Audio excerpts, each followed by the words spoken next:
There is a big difference between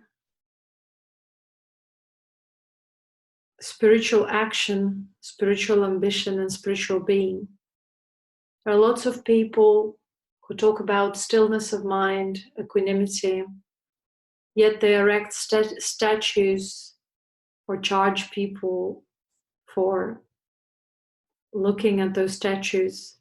They propagate not the stillness of mind, not the being, because it's so easy and so abstract for the majority of people. They are not able to give the experience, but they give people statues, temples, something to worship.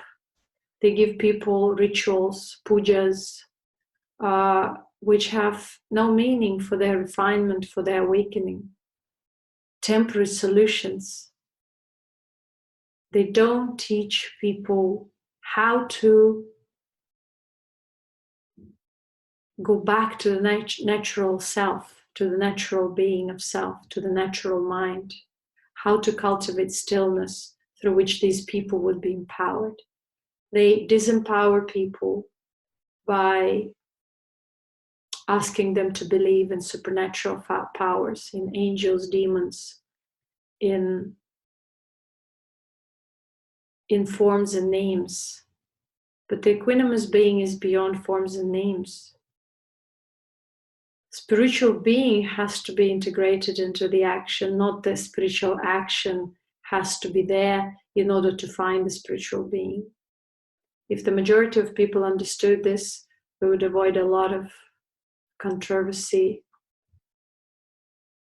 around spirituality. A lot of speculation would save our money and our spiritual energy, which is drained by searching for truth or falsehood, or trying to avoid falsehood but getting into it anyways. So the lesson here is to learn to recognize points through which we disempower ourselves, the points in our reality which we create, which we look for, which we resonate with, and which we empower continuously and disempower our own being because we have no experience of our being. We think that any teaching has to have certain beautiful words, certain clothing, attire, yet we don't understand that true teaching is about experience, not the experience of statue, not about feeding poor people or helping someone. True spirituality is always about the self, the being, and understanding how this self perceives the reality, creates the reality, and how this self is either in bondage of this reality or the master of this reality. That's it. The reality itself is neutral. Life itself is neutral.